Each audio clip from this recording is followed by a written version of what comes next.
Welcome back. Another week, another class of rhubarb yoga.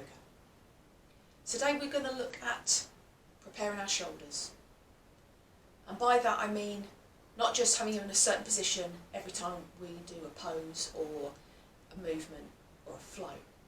Preparing our shoulders can be the difference between having strength and stability or feeling weak and maybe even falling. And with any pose we do, our arms are part of it. No matter if we're standing, we're inverting, upside down, we're balancing, or we're relaxing on the floor. Our shoulders are a vital and key part of our body. They keep us balanced. They are underneath our neck and our head. They are above our spine. They are ultimately a shelf above the back and a shelf below the head. And so by doing that, we need to make sure that shelf is balanced, strong and level at all times. Surprisingly enough, if our shoulders are tense, that tenseness and stress travels up into our neck with tension, and we can result in headaches, pain and discomfort too. Blurred vision as well can come from that. So to ensure that we are not giving ourselves more issues, let's have a look at strengthening some shoulder work, giving us a good foundation for no matter which pose we're doing today. So you are going to need a couple of bits and pieces. A yoga strap. Now don't panic if you haven't got one. You haven't got to go out and buy one that's particularly for that. You can use a belt, a scarf, or even a tie, if people still use them. Perfectly happy with whatever will give you that tension in both hands. And also a good old yoga block. Now again, if you don't have a block, use a thick chunky book. A really heavily folded up blanket can also give you just what you need. So we're looking at the shoulders, and what we're also going to do is warm up the wrists and the hands as well to create that strength from the shoulder girdle all the way down. So if we're doing our downward dog, our elbows don't weaken, our shoulders may be strong, but our hands are letting us down.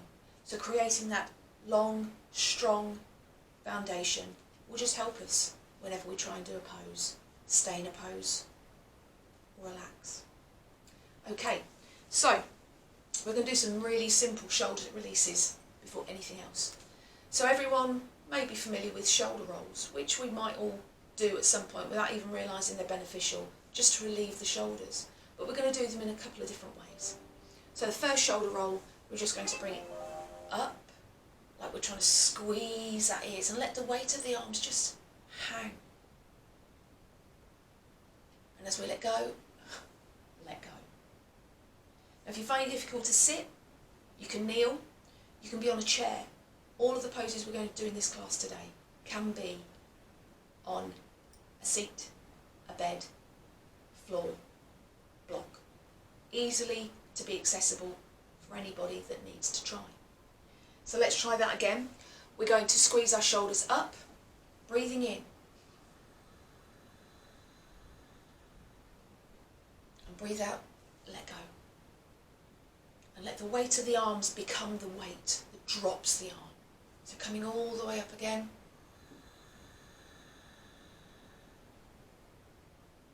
And go. You may start feeling a little bit of tension or some work moving around, and that's not a bad thing. The only bad thing will be if as you come up you feel pain. In any case, any pain, never continue. Stop, take rest, and come back to it another time. So normal shoulder rolls, ones you may be familiar with. Simply we're going to roll the shoulders forward, up towards the ear, back, like we're trying to meet our shoulder blades together and pinch a pencil in between, and drop. So roll forward, up, back, and drop. And try and work with your breath so you're releasing and relaxing at the same time. And as the oxygen comes in, the body's being fed, and so it's strong and it's keeping its circulation. So one more. Forward, up, back, and down. And of course we're going to go in the opposite direction. We're creating our balance and our opposition. So we're going to go back, up, forward, and down.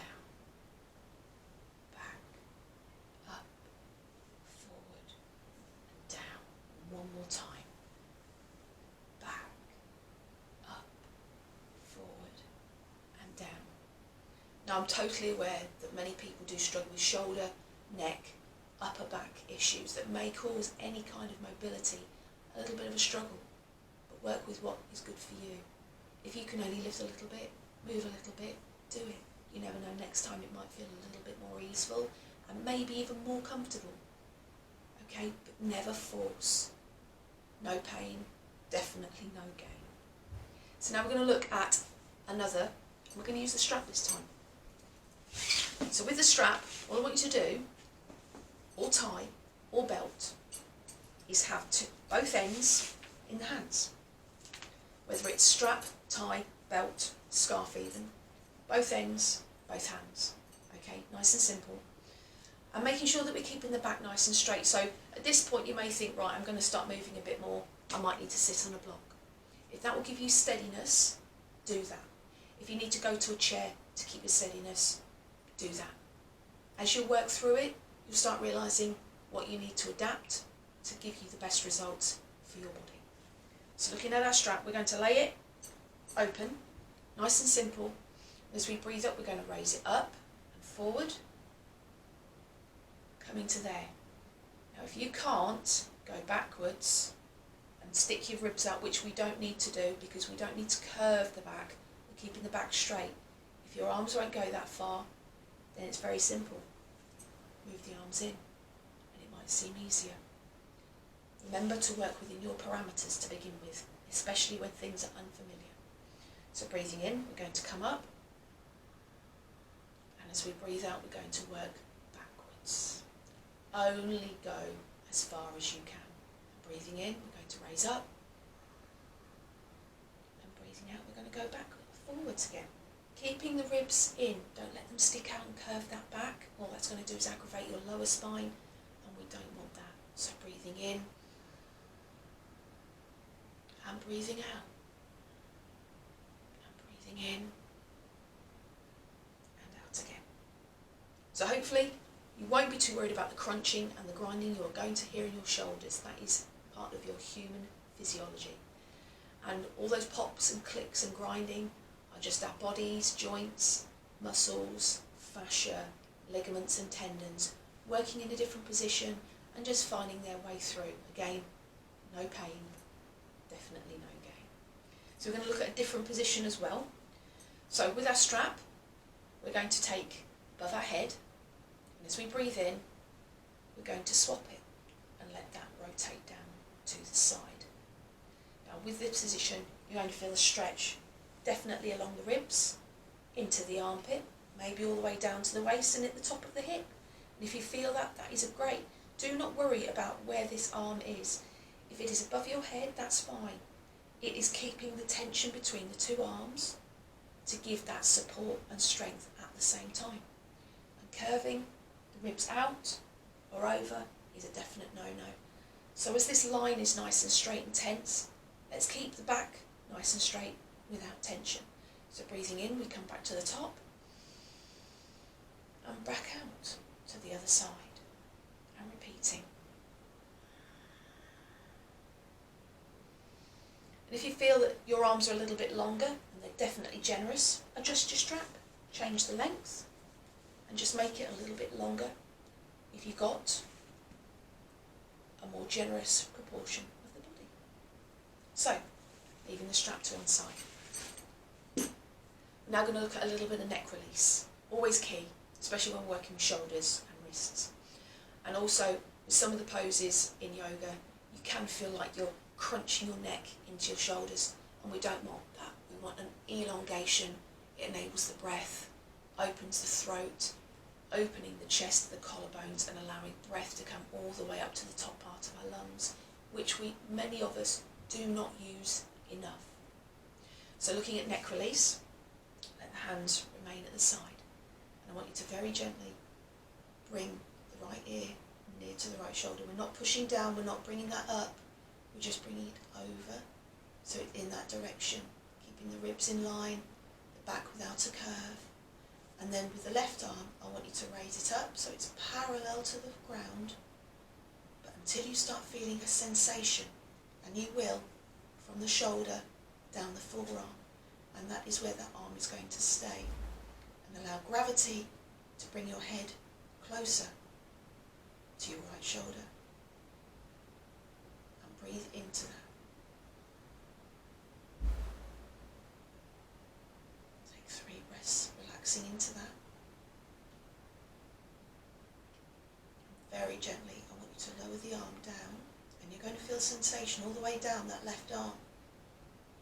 As long as the sensation is not in the neck, the arm is fine.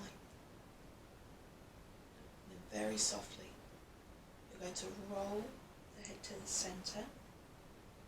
And using the palm of the right hand, you're going to gently straighten your head up, keeping the movements easeful, fluid and soft.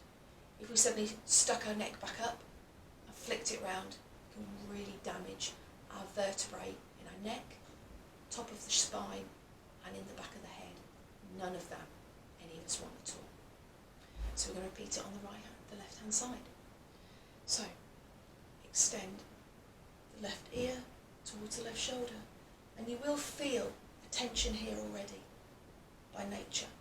But let's make sure that we're keeping a parallel and perpendicular spine.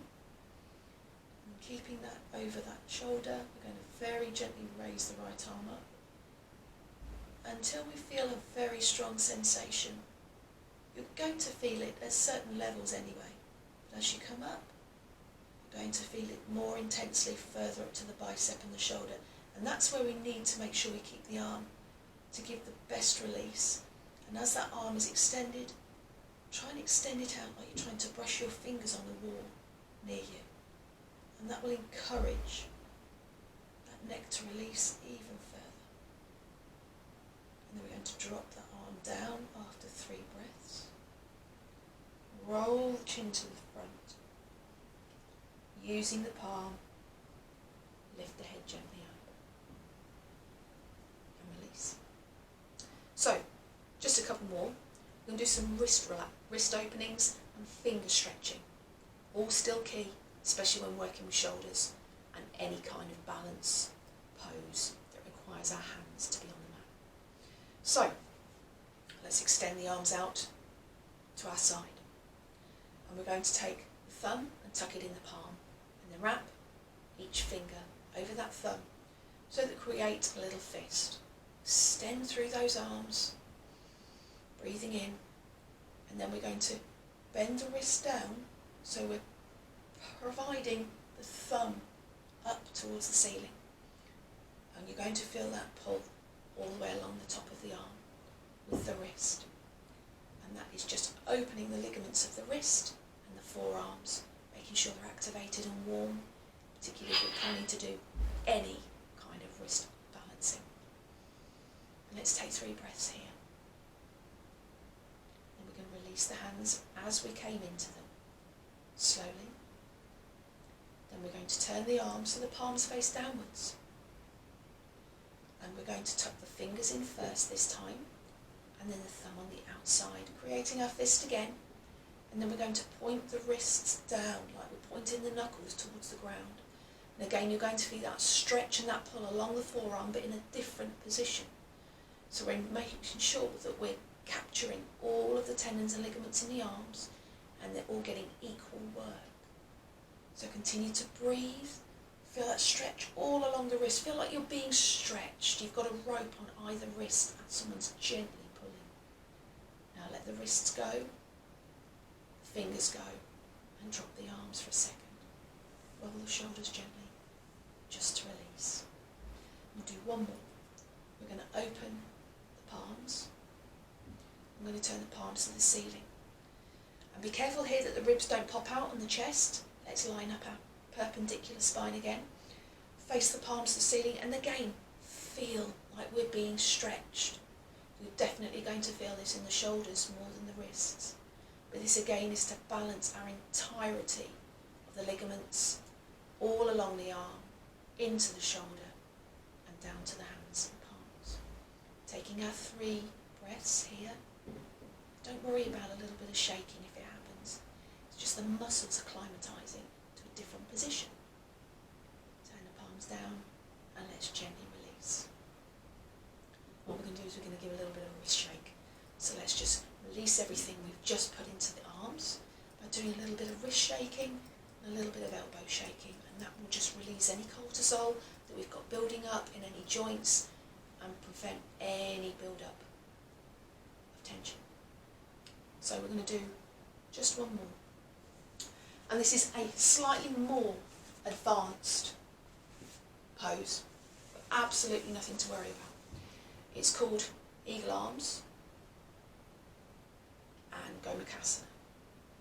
So this one is going to open our shoulder blades, release tension in our shoulders, and ease any pressure in our arms all at the same time. So we're going to take our arms in an elbow shape. Don't worry about the palms. Make sure they're level. And we're going to wrap the right inside the left. And we're going to cross them. Now if that is as far as you can get, that is absolutely fine. We're looking at the work of the shoulders, not where these are. So place the arms together. Now if you have a little bit more rotation and you can bring your palms near each other, then do that. You may find that that gives you a stability. That will do just as well. So let's not worry about where we are. What we're looking at is the shoulder opening. So we're going to take a breath in and we're going to bring the shoulders forward. I'm going to turn to the side so you can see this. So we're in Gomukhasana and we're going to bring the arms forward. As we take a breath in, we're going to bring them up. Now as you do this, you're going to feel the shoulders opening away from each other in your back. And you're also going to feel them dropping. And that's the important part. So breathing in, we're going to come forward. Feel them coming apart. As we breathe out, we're going to let them drop. And drop the shoulder blades down. Imagine you can see them. And imagine that you are gently guiding them down your back. One more time, taking a breath in. We're going to raise the shoulders forward. Feel the shoulder blades spread. Bring them up and let them drop. And then release the arms. And just let them rest on the knees for a second. And then we're going to do the other side. Excellent for tight shoulders. If you've had a bad night's sleep, fantastic for releasing all that tension in the back that we hold when we don't sleep well. So let's have a look at doing it on the opposite side. So bringing our arms up to a bent elbow, and we're going to wrap the right arm underneath the left now. Back of the arms, all completely wrapped, your choice, your body. And while we're here, we're going to ensure that we've got a perpendicular spine again. Now we're going to take a breath in, come forward with the elbows, feel the shoulders spread, and as we breathe out, we're going to raise them up and feel the shoulders drop. So one more time, breathing in as the shoulders come forward, opening the back, breathing out, let the shoulder blades drop. And one more. Breathing in, coming forward, opening up the back. Breathing out, shoulder blades have dropped. Release the arms. I hope you will find something beneficial in anything that I've shown you today. Remember, your body's unique. Adapt it to what I've shown you. You will be fine. You will benefit. And you will feel release. Drop the shoulders when you walk. Hold your chin high. Open your chest. Take a deep breath.